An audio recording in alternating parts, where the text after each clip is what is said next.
तो नमस्कार सभी व्यूवर्स को। मैं डॉक्टर पवन ओबराय आप सभी का स्वागत करता हूं अपने YouTube channel study with doctor Pawan Oberoi पर। तो हिंदी आलोचना जो 2023 का पेपर हुआ था सीसीएस यूनिवर्सिटी मेरठ में, तो ये मैं आपके लिए इस वीडियो में लेकर के आया हूं स्टूडेंट्स। अगर आपको और 2021, 2022 और 2023 के सारे पेपर देखने हैं हिंदी के सीसीएस यूनिवर्सिटी मेरठ के, तो आप मेरा channel study with doctor Pawan Oberoi subscribe करके आप प्लेलिस्ट देख लीजिएगा हिंदी एमए हिंदी 16 पेपर के नाम से। तो उसमें आपको बहुत सारे क्वेश्चन पेपर्स मिलेंगे, आपकी काफ़ी हेल्प होगी स्टूडेंट्स। और डिस्क्रिप्शन बॉक्स में जो है मोबाइल नंबर भी मेरा दे रखा, अगर कोई मैसेज आप समझते हो कि अगर आपको देना है तो आप उसमें दे सकते हैं। जैसे ही समय मिलेगा तो आपको रिप्लाई किया जाएगा। चलिए, तो सीरीज़ मेरे को अवेलेबल हुई है इसकी और क्योंकि बैक पेपर भी 30 दिसंबर से जो है सीसीएस यूनिवर्सिटी मेरठ के स्टार्ट हो चुके हैं, तो कुछ स्टूडेंट्स की क्वेरी है कि सर 2030 के जो है 2023 के पेपर सॉल्व करा दीजिए, तो ये मैं आपके लिए लेकर के आया हूँ ना। तो चलिए देखते हैं आंसर सारे सीसीएस यूनिवर्सिटी मेरठ की आंसर की के अकॉर्डिंग है, वही मैं आपसे डिस्कस करूंगा। तो इस वीडियो को मैं प्लेलिस्ट में ऐड कर दूंगा, ठीक है व्यूअर्स। तो 100 क्वेश्चंस बताऊंगा बहुत जल्दी जल्दी, ताकि आपका रिवीजन हो जाए। और अब जो 2024 में मार्च अप्रैल में पेपर देंगे स्टूडेंट्स, तो उनके लिए भी वीडियो हेल्प करेगी। चलिए, नंबर फर्स्ट क्वेश्चन है कि निम्नलिखित आलोचकों को उनके जन्म वर्ष के साथ सुमेलित करें। तो ऑप्शन जो इसमें करेक्ट है वो बी ऑप्शन करेक्ट है कि जो आपके रामचंद्र शुक्ल हैं वो 1884 में जन्म हुआ था। नंद दुलारे वाजपेयी जी का 1906 में हुआ था। महावीर प्रसाद द्विवेदी जी का 1864 में हुआ था।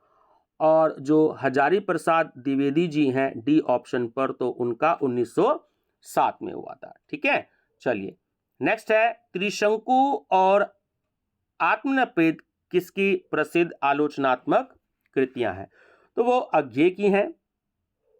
थर्ड है रामविलास शर्मा की आलोचना दृष्टि के संदर्भ में जो है कौन सा कथन सही है। तो ये चारों ही कथन सही है, तो इसमें ऑप्शन ए आपका करेक्ट है ना, कि वे मार्क्सवादी धारा के आलोचक हैं। इन्होंने भारतेंदु प्रेमचंद और महावीर प्रसाद द्विवेदी पर स्वतंत्र आलोचनात्मक ग्रंथ लिखे। इन्होंने आलोचना में रामचंद्र शुक्ल के महत्व को पुनर्स्थापित किया और अपनी कृति निराला की साहित्य साधना के द्वारा हिंदी काव्य में निराला को महाकवि के रूप में स्थापित किया, है ना। तो ये देखिए, ऐसे मैचिंग के क्वेश्चन आपको 15-20 इसमें मिलेंगे, तो थोड़ा सा आपको ध्यान से स्टडी इसकी करनी होगी, ठीक है ना। चलिए, क्वेश्चन नंबर 4 है कि किन संस्कृत कवियों के काव्यों को उपजीव्य मानकर आचार्य रामचंद्र शुक्ल ने अपनी आलोचना के मानदंड तैयार किए। तो वो थे वाल्मीकि और भवभूति। निम्नलिखित में से कौन सा कवि आचार्य रामचंद्र शुक्ल के प्रसिद्ध पुस्तक त्रिवेणी में शामिल नहीं है। कबीर। हिंदी आलोचना के बीज शब्द किसकी पुस्तक है, तो वो है बच्चन सिंह की। प्रेमचंद के आलोचनात्मक निबंध निम्नलिखित में से किस पुस्तक में संकलित है, तो वो है साहित्य का उद्देश्य।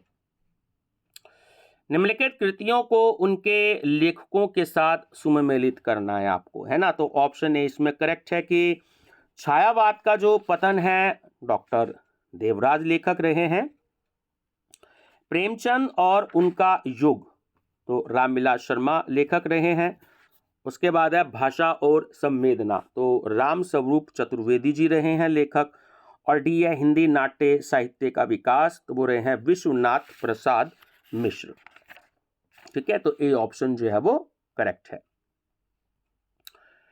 कविता का कार्य व्यक्ति के अनुभूत को समष्टि तक ले जाना या व्यक्ति सत्य को व्यापक सत्य बनाना है। तो कथन किसका है ये, आगे का।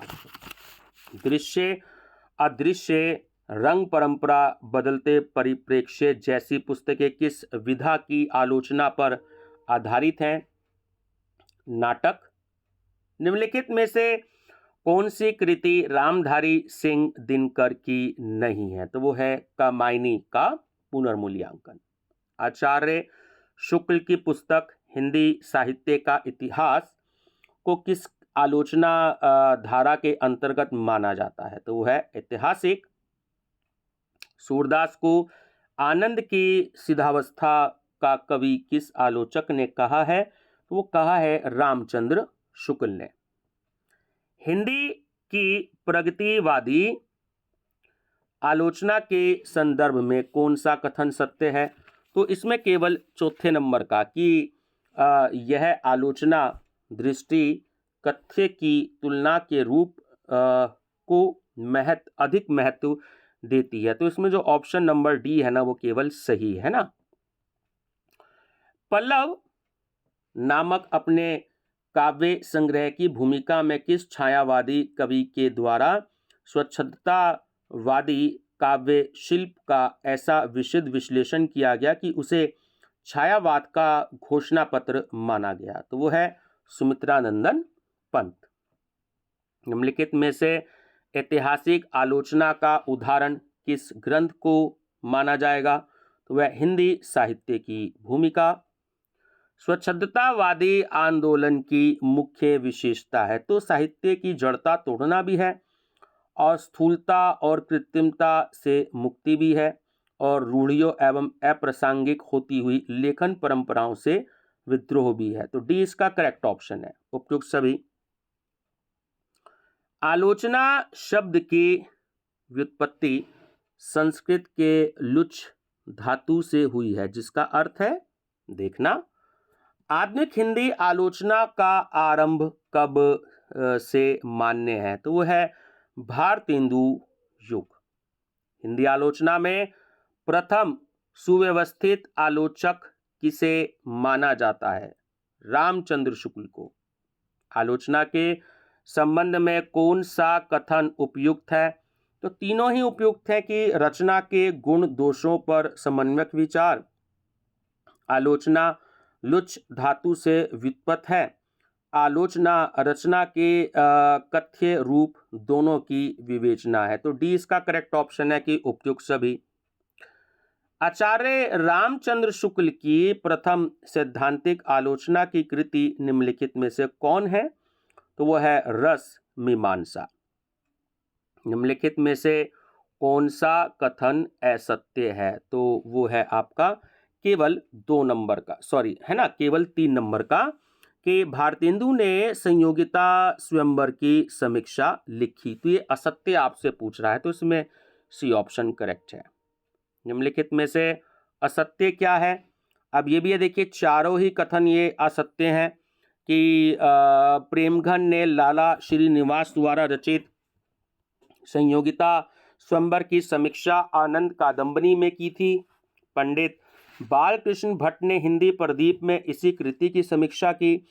इन दोनों समीक्षाओं से आधुनिक हिंदी आलोचना का आरंभ माना गया है, और यह समीक्षाएं छायावादी युग में प्रकाशित हुई थी, है ना। तो डी ऑप्शन इसका करेक्ट है कि चारों ही कथन जो है इसके असत्य हैं।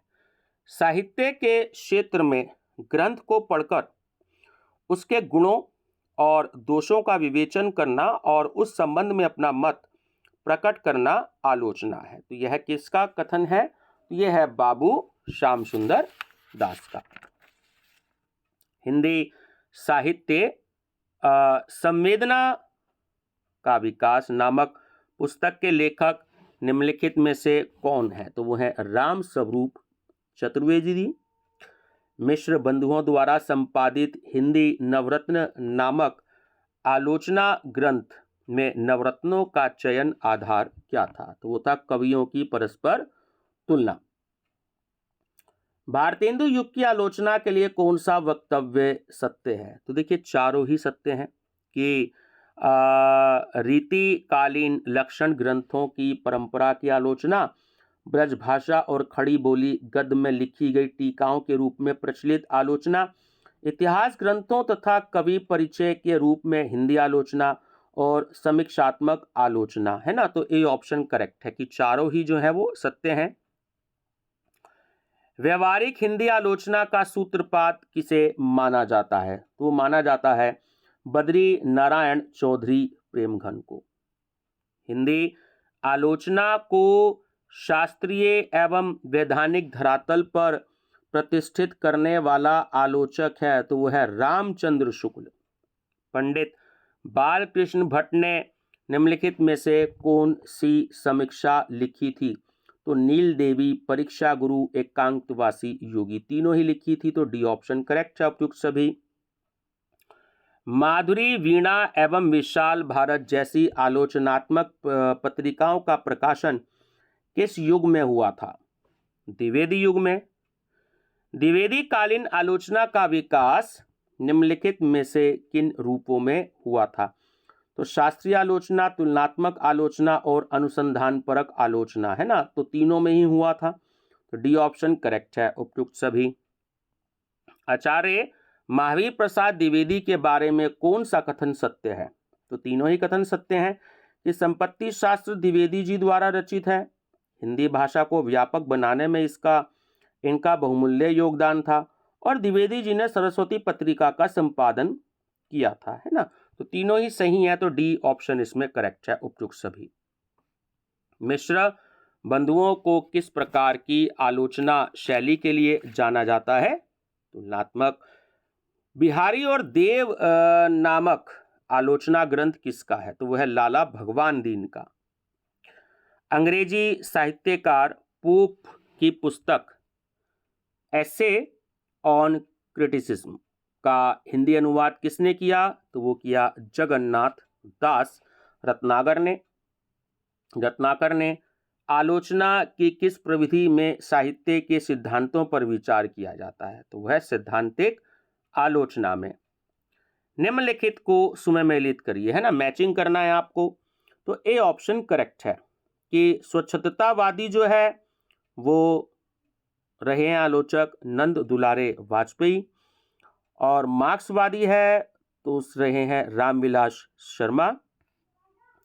मनोवैज्ञानिक वो रहे हैं ईलाचंद्र जोशी, और जो प्रभाववादी है तो वो रहे हैं महावीर प्रसाद द्विवेदी जी। तो ए ऑप्शन जो है वो इसमें करेक्ट है। निम्नलिखित आलोचना ग्रंथों का सही कालानुक्रम क्या होगा?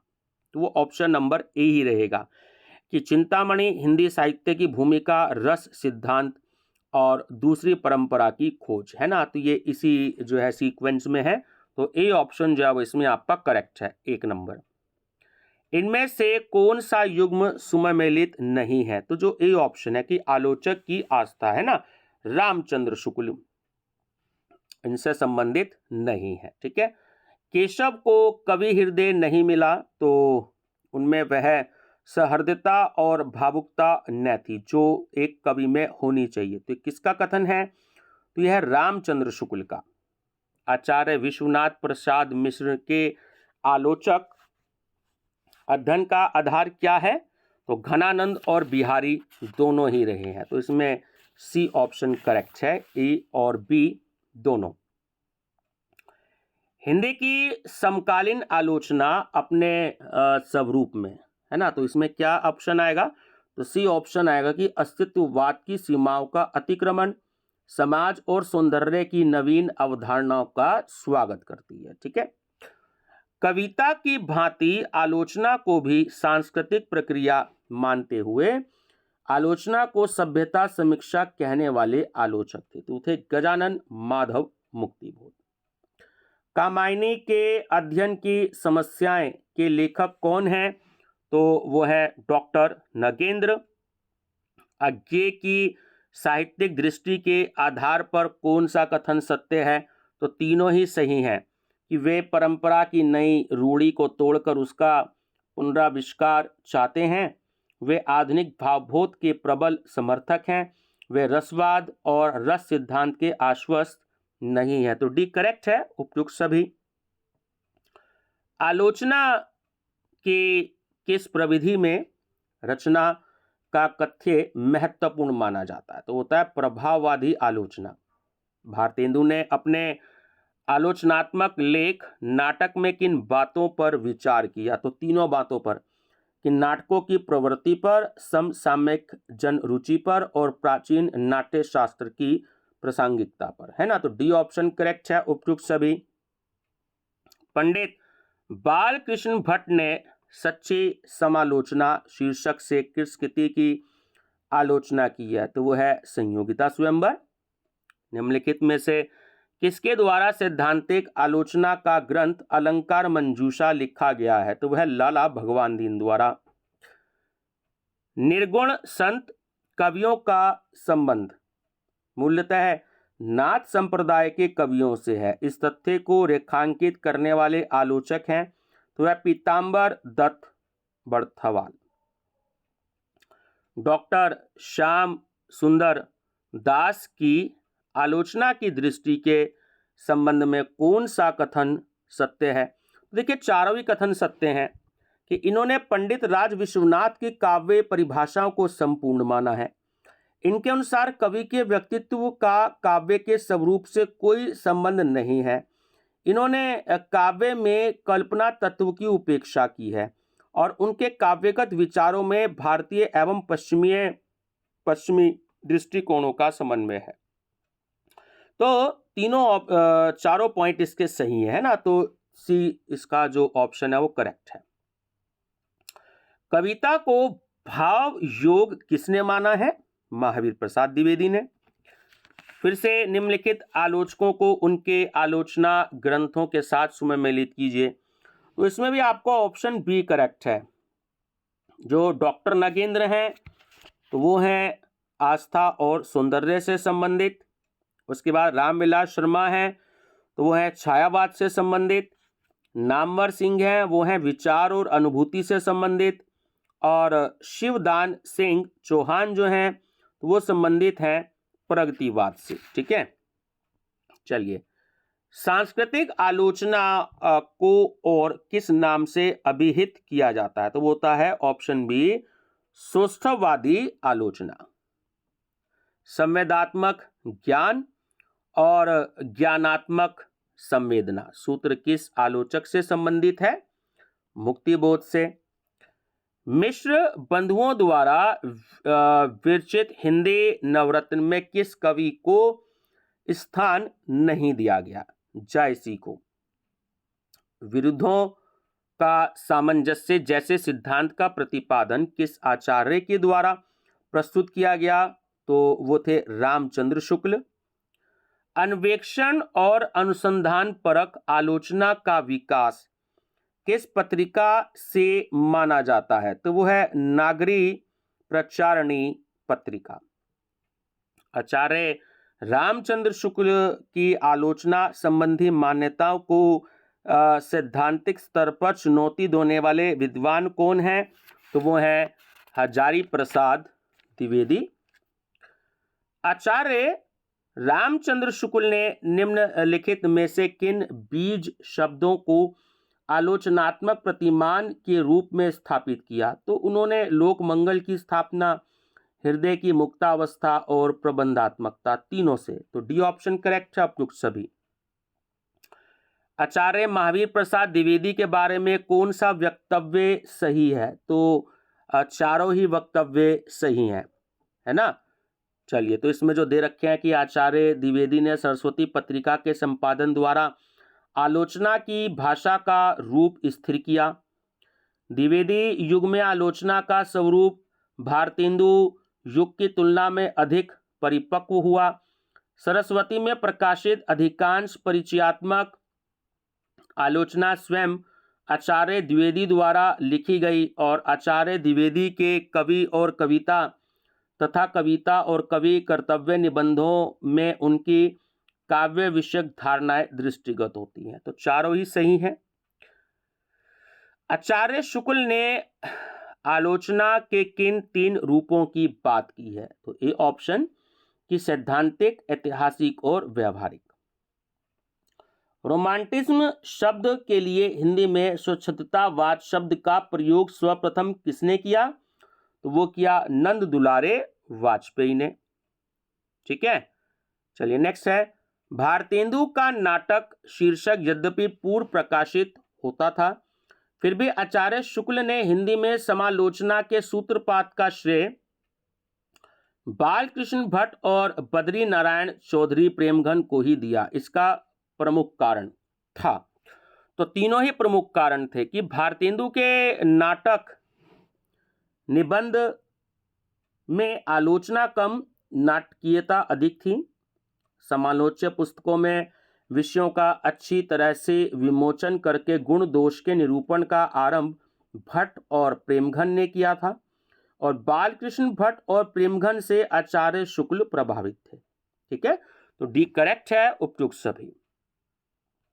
नंद दुलारे वाजपेयी को सौष्ठववादी आलोचक इसलिए कहा जाता है क्योंकि आलोचना करते करते उनकी दृष्टि नैतिकता के स्थान पर डैश के सूक्ष्म पक्ष पर ही टिकती थी, है ना। तो क्या आएगा इसकी जगह शब्द, वो आएगा सौंदर्यबोध। हिंदी में प्रगतिवादी समीक्षा के अग्रदूत हैं तो वो है शिवदान सिंह चौहान। हिंदी आलोचना को पल्लवित करने में महत्वपूर्ण पत्रिकाओं को उनके संपादकों के साथ सुमेलित कीजिए।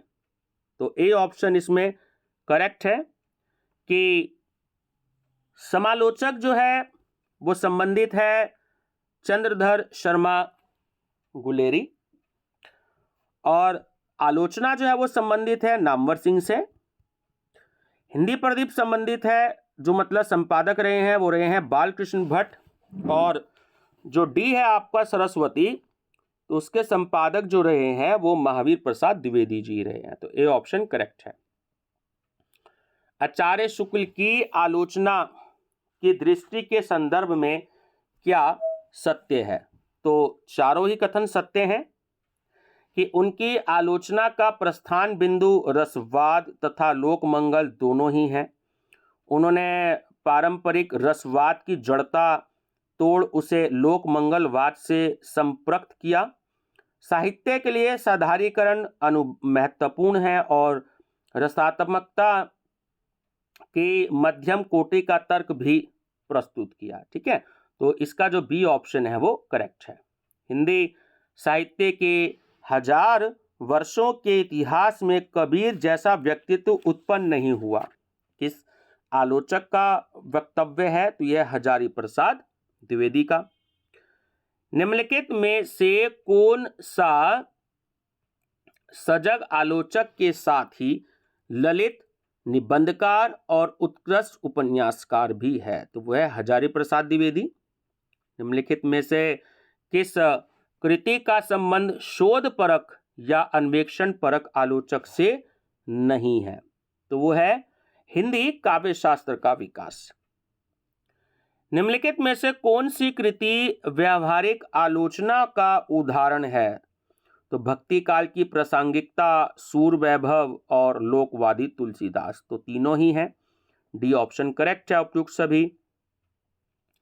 निराला, आत्महंता, आस्था जैसी आलोचनात्मक कृति के लेखक निम्नलिखित में से कौन है, तो वह है दूधनाथ सिंह। आलोचना के आधार पर ऐतिहासिक समझ नहीं क्रांतिकारी समझ मानने वाली आलोचना प्रविधि है, तो वो है मार्क्सवादी। ठीक है, निम्नलिखित में से कौन सा युग्म सममिलित नहीं है, यानी कि जो सही नहीं है आपको बताना है, तो बी ऑप्शन कबीर नामवर सिंह, तो ये सही नहीं है।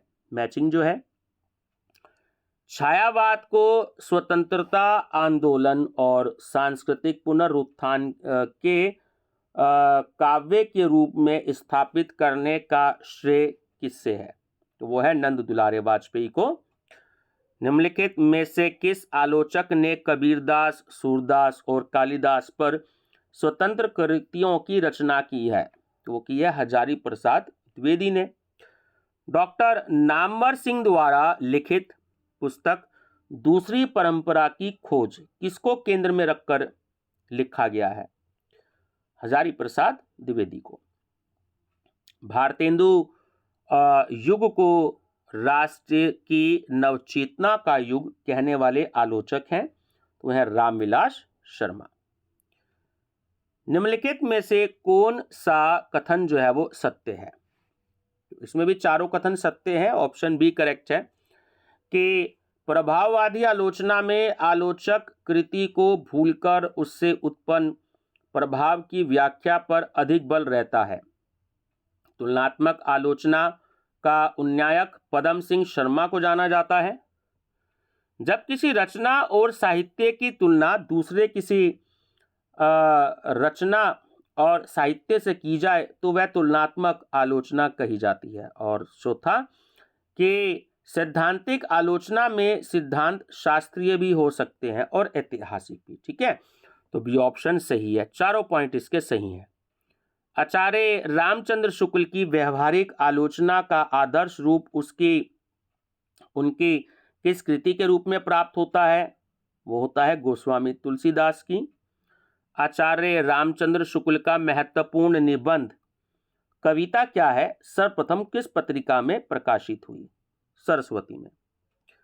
आचार्य हजारी प्रसाद द्विवेदी की आलोचनात्मक पद्धति के बारे में कौन सा वक्तव्य सत्य है? तो तीनों ही सत्य हैं कि इनकी आलोचना पद्धति इतिहास, संस्कृति और भारतीय वाङ्मय के अध्ययन से अनुप्राणित है। वे ऐतिहासिक एवं समाजशास्त्रीय आलोचना दृष्टि का उपयोग करते हैं। इनकी आलोचना पद्धति में इतिहास, समाजशास्त्र, संस्कृति का सम्मिश्रण है। तो डी करेक्ट है उपयुक्त सभी।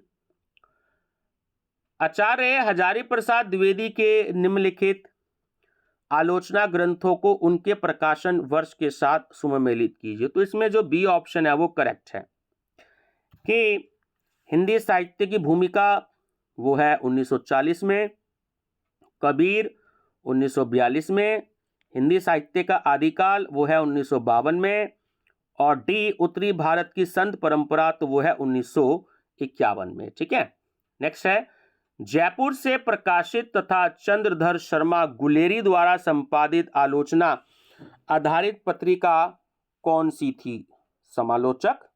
हिंदी के कवियों में यदि कहीं रमणीय और सुंदर अद्वैती रहस्यवाद है तो जायसी में। यह किसका कथन है? तो यह है आचार्य रामचंद्र शुक्ल का। मैं इस्लाम के महत्व को भूल नहीं रहा, लेकिन जोर देकर कहना चाहता हूं कि अगर इस्लाम नहीं आया होता तो भी इस साहित्य का बाहर आना वैसा ही होता जैसा आज है। किसका वक्तव्य है? तो यह हजारी प्रसाद द्विवेदी का। निम्नलिखित में से कौन सी कृति का संबंध नामवर सिंह से नहीं है? हिंदी आलोचना का विकास। कबीर के आलोचक पुस्तक के लेखक कौन है? डॉक्टर धर्मवीर।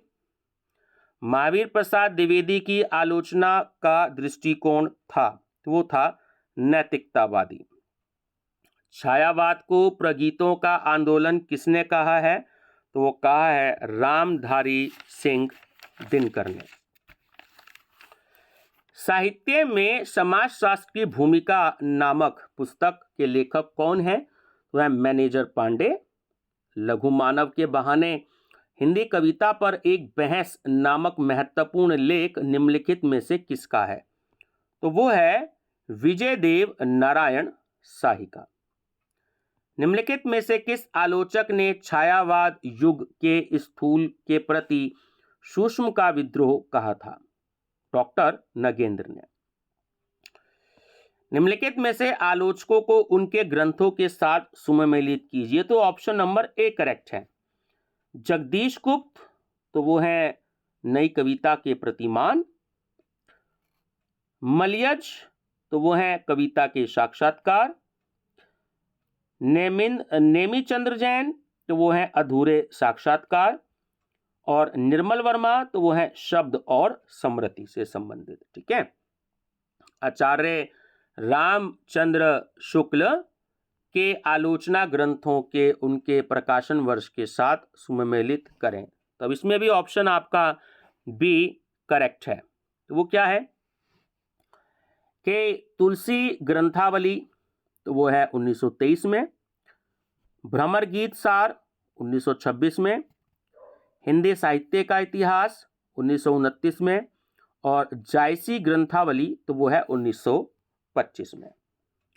जयशंकर प्रसाद की काव्य कृति पर निम्नलिखित में से किस आलोचक ने स्वतंत्र आलोचनात्मक पुस्तक लिखी है? तो राम स्वरूप चतुर्वेदी जी ने भी, डॉक्टर नकेंद्र ने भी, और इंद्रनाथ मदान ने भी। तो तीनों ने लिखी है। डी ऑप्शन करेक्ट है आप लोग सभी। और लास्ट क्वेश्चन, किसी भी साहित्य को शाश्वत न मानकर उसकी देश कालबद्धता को प्रमुखता से रेखांकित करने वाली समीक्षा अथवा आलोचना किस श्रेणी के अंतर्गत आती है? तो वो आती है मार्क्सवादी। ठीक है व्यूअर्स, तो देखिए काफ़ी लंबी वीडियो हो गई है, लगभग 31 मिनट की होने जा रही है ना, और लगभग 20 के आसपास जो है इसमें आप पे क्वेश्चंस मैचिंग वाले रहे हैं। तो थोड़ा सा मैचिंग वाले क्वेश्चंस आप देखिएगा। तीनों ईयर के आपको क्वेश्चन मेरी प्लेलिस्ट में मिल जाएंगे सभी सब्जेक्ट्स के लगभग, यानी कि जो भी पेपर्स मेरे को सीसीएस यूनिवर्सिटी मेरठ के अवेलेबल हुए हैं तो मैंने उनको अपलोड किया है। ठीक है स्टूडेंट्स, आप चैनल सब्सक्राइब करके वीडियो का लिंक अपने दोस्तों को भी शेयर कर दीजिएगा, है ना, और एग्ज़ाम में कम से कम 2-3 बार इस वीडियो को जरूर पढ़ लीजिएगा जिससे आपको आंसर याद हो जाए। Thank you.